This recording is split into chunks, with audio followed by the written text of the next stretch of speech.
Hey, what's up and welcome back to my channel. I am the Mass Trans and you are watching me, baby. Now, before we get today's video started, I just want to give a quick what's up to my peeps and a diabolical middle finger to the creeps. You know who you are. So, good morning. It is Saturday morning, y'all. I have been up since 2 a.m. Don't ask me why. My body just would not let me rest. I have some business that I have to attend to early this morning, so that's probably why I couldn't sleep. But anyway, y'all don't want to hear about my insomnia. So while I could not sleep, I decided to get on TikTok and scroll through TikTok, and I came across a video that I thought was pretty interesting. Normally on TikTok, I'm just watching videos of people getting pimples popped. Why I'm obsessed with that, I don't know. But anyway, I came across this video, and I wanted to share it with you guys just because I thought it was interesting. And I thought we should talk about it. So this video is from a gentleman. I'm not sure what his orientation may or may not be. Let me show you guys really quick. This is what he looks like. This is a video. Okay? And the title of it says, "This is why your husband is on the DL." Okay? This is why your man ain't telling you all that you want to be told. Okay? This is what he's saying. So let me put him up here again so you guys can see what he looks like. That's him. And this is what he has to say, okay? I didn't say this, he said it, but I definitely have some opinions on what he has to say, so let's take a listen here. All right, here we go.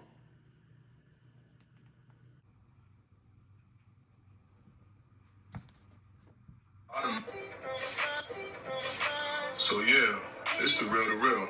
A lot of men are on the DL, down low, doing a lot of shit behind people's back and not being honest about it. A big reason is because they're not given a safe space to be who they are. And what I mean by that is this. When you got a woman who will let you know she's been with a woman before, or, you know, she's into women every now and again, they not judged like that. It's looked at in society, it's like, it's cool, it's accepted. You know what I mean? They could sit there and tell you, I'm not gay, I'm not a lesbian, I just, like to mess around with women every now and again. Or I had an experience in college, or I had an experience when I was younger, whatever. And it's accepted.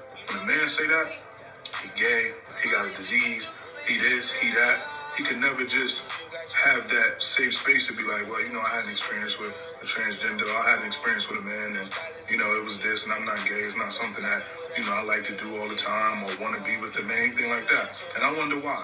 I want to know why is it a double standard like that? And ladies, y'all answer me. Why is it a double standard? Because I've seen a clip of a pastor, and he was like, would you date a man who had a gay experience or something like that? And they all was like, nah. It was like, you know what I'm saying, really met with some real, like, negative thoughts, you know what I'm saying? So my thing is this. If it's accepted for women, why are y'all not giving men a safe space for them to express their sexuality or something that they may try or want to try or whatever? You know what I'm saying? That's a big reason why. And you got some men that just lie. And that's just what it is. They lie. They're going to cheat with you with a girl. They're going to cheat with you, got whatever. But I'm talking about, just giving a safe space to people to be who they want to be. You know what I mean? And to be free. I think a lot of that would stop. If that was to happen, a lot of, behind closed doors and DL shit would stop if men were given a safe space to say what they like and be who they are. I thought that this was such an interesting video. And let me tell you, there's a bunch of stuff that he said that I absolutely agree with. And there's some stuff that he said that I'm sort of, I'm jostling with, honestly, right? He's right that there is a double standard in our society, that women are, given the option to express themselves. There was a post, when was this? I saw a post recently from, I believe it was Cameron, where you see Michael B. Jordan and who's the guy that just got in trouble? The other guy that's in Creed. Why can't I think of his name? That is going to bother me, so I must look it up right now. You guys know exactly who I'm talking about. I know you're probably screaming at your camera like saying his name right now, but for whatever reason, I can't think of his name, and that is probably because he is insignificant to me. But Jonathan Majors. So there was a picture of them essentially, like, not in an embrace, but like leaning on each other, like showing some brotherly love to one another. And I guess Cameron put something up saying, and y'all wonder why I didn't go see Creed, basically inferring that they had some sort of, intimate relationship between each other. And so the reason I say that is because in the video that we just listened to, the gentleman is talking about a clip, and I saw this clip also, where there's 3 women, and there's a pastor who asked the 3 women, would you, if you found out your man had been with other men, how would you feel about that? And everybody started hemming and humming, and basically they were saying, I'm not with it. I'm not with the ish. It's not for me. And this guy that we just watched just felt like that was a double standard, and I do agree. It is a double standard. Women are definitely given more license in this society to experiment, to be more fluid in, their orientations than men are, especially black men. Black men are held to this hyper masculine standard where they can't cry, they can't show any sense of emotion, anything outside of, anger, anything outside of being devoid of emotion is really frowned upon for most black men. So, and it sounded like in this video, what he was saying is that black men need, or men in general, I don't know that he specifically singled out black men, but that the DL culture would not exist if men essentially had a safe space to be authentic and be themselves. And that I do agree with. What I don't agree with is that it feels like he's sort of blaming women, right? And women, in my opinion, are the symptom, but they are not the sickness, right? The sickness that does not allow men to be themselves does not start with women, it starts with men. It is the patriarchy, right? If you watch adult movies, right, and adult movies are, by and large, produced by heterosexual white men, and probably 90% of those movies, not that I watch them, but I've seen a couple, you are going to have a girl-on-girl scene. You're going to have a girl-on-girl scene. And whenever you watch something or see something on a regular basis, you become desensitized to it, right? It's the reason why we have these mass shootings every week, and now it's just like, oh, another mass shooting, what do I need to get from the grocery store? It's just like, at this point, the world doesn't stop the way it would have 15, 20 years ago if there were a mass shooting. We're becoming acclimated and we're becoming desensitized to it. And the same is true for adult movies. When you watch things like that, you become desensitized and acclimated and begin to see it as normal. And the reality is a lot of people have been reared on adult films, both men and women. And so when you see that, like let's say that there were in every movie a man-on-man scene in every adult movie. I personally believe that our society would be a lot more advanced in its acceptance and in its integration of those of the LGBTQIAP plus community, right? But the patriarchy will not allow for that because that is not what the patriarchy wants to see. So, yes, I do agree that men, not just men, people in general should be allowed to be themselves. Let me tell you guys, it took me a long time to be comfortable in my skin. I had all of these battles with, how is it going to affect my family? How is it going to affect my mom? How is it going to affect my brother? How is it going to, anyone who is close to you that you love and that you care for, you feel some sort of sense of responsibility for any backlash that they might receive for you being themselves. And at some point you realize that it's not me being myself that's the problem. It's people being ignorant and people being bigoted, right? And people have to understand it's the reason. Listen, I came on here to talk about one thing, but my brain just gets to going, and I will go, listen, I will start speaking non sequitur and just go where it goes. But it's the reason why we see, drag being banned in places like Kentucky and, the Don't Say Gay bill out of Florida and all of these sort of anti-LGBTQIAP plus legislations that are being voted on across the country. The reason that you see a lot of this happening is a direct extension of patriarchy, and it is also because people are afraid of people who are not like them. People believe that we should all have, one belief and one value system, and anything outside of that is deviant. And I don't subscribe to that. I'm intelligent enough to know that a good person is a good person. Whether you believe in God, whether you don't believe in God, whether you are, male or female, whether you are black or white, whether you are gay or straight, a good person is a good person. And so many of us have been taught to fear people who are different than ourselves. I know people hate to hear me say this, but I'm going to say what I have to say and feel how you want to feel. But in my opinion, Christianity is probably the biggest cult on the face of the earth. I said what I said. It is the biggest cult because these people who subscribe to all of these biblical teachings they want to essentially indoctrinate everyone into the belief and value system that they believe. And if you don't, then all of a sudden you're labeled X, Y, and Z because you don't believe or agree with what they believe. It doesn't matter that you're a good person. It doesn't matter that you're kind. It doesn't matter that you're thoughtful. It doesn't matter that you're docile and wouldn't hurt another person. All they know is that if you don't believe what I believe, you're evil.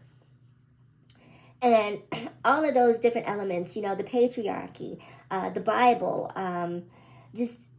the only way, let me tell you guys something. And because I think about things, I'm a critical thinker. I'm always having these just random thoughts.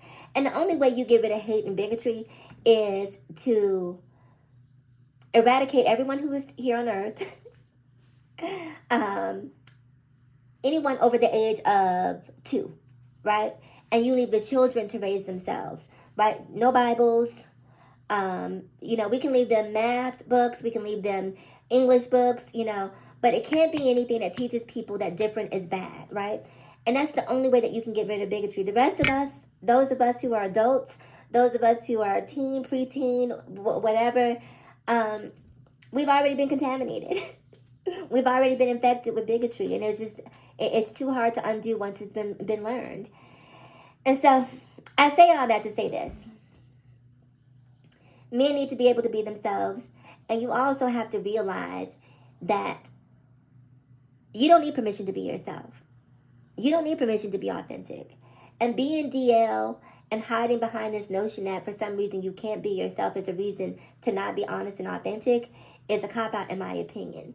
Because it's your life, living on your terms and your conditions, irregardless to what other people may think or feel, because none of those people who are judging you for living your life on your terms and conditions would change the way that they live based on your thoughts and perceptions of them. So why would you give any credence to the way that they feel about you? You absolutely shouldn't. So no, women are to blame.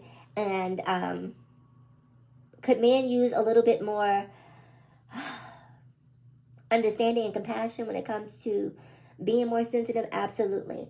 I definitely think that they could definitely use a safe space, so to speak, as he so eloquently put it. But at the end of the day, the safest space is here and here, right? That's really the only space that you control. So comment below. I'm curious to know what you think, whether or not you agree with him that, men need permission to be themselves.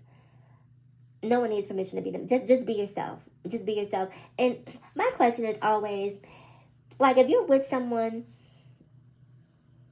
and you're sitting next to that person and you're saying to yourself, I know this about me, I know that about me, and that person knows none of this. If I told this person this and that, they would probably leave me or not want to be with me. If you have those feelings about your partner, that is probably not someone that you should be with, right? I'm not telling you that you have to go and disclose all your business. I'm just saying you should ask yourself. That should be a litmus test for whether or not this is a relationship you should be in. Just sit there and look at them, when they're not looking at you, and say to yourself, if they really knew who I was, would they still love me? And if the answer is no, it's time to go. It's time to go. So if you find yourself in a relationship, like, I was just about to leave, but I'm going to say this. As a trans woman, I have dated men who typically date only cis women, right? And all of their friends are other heteronormative cis men who have absolutely no idea that these men have an inclination or an interest in a trans woman. Now, some men are interested in me specifically because I'm trans, and some men are interested in me because they just see a woman and they want to get to know me as such. But I always find it interesting that they have friends or energy around them that is bigoted, and they will fight tooth and nail to hold on to those friends, that if those friends knew who you really were, they would completely disassociate themselves from you. And I always, and not that I'm telling anyone to just go out and, join a pride parade. Live life on your own terms and conditions. It's your life. I don't tell anybody how to live. But if I had friends and I felt like their love for me was predicated on who they believed me to be versus who they knew me to be, and I knew that if I gave them access to a certain part of me, it would cause them to no longer want to be friends with me, then in my opinion, that's not really a friend. And I would probably excommunicate them before they had an opportunity to excommunicate me, because I only want people around me that see me, that appreciate my value in totality. That's just me. And that's one of the reasons I don't have a lot of friends, right? Because I am very, very particular about what I want around me versus what I do not. So anyway, you guys, I need to get up and get out of here and go get my day started. Comment below. I want to hear what you think, what you feel about this whole DL culture. And yeah, let's talk in the comments. So before we get out of here, please do me a huge favor. Like, comment, subscribe, and share. And as always, in closing, ask yourself this one poignant question. Why be bitter when we can be better? So let's be better together. I'm the Mass Trans, and I'll talk to you guys again in my next video. Bye-bye.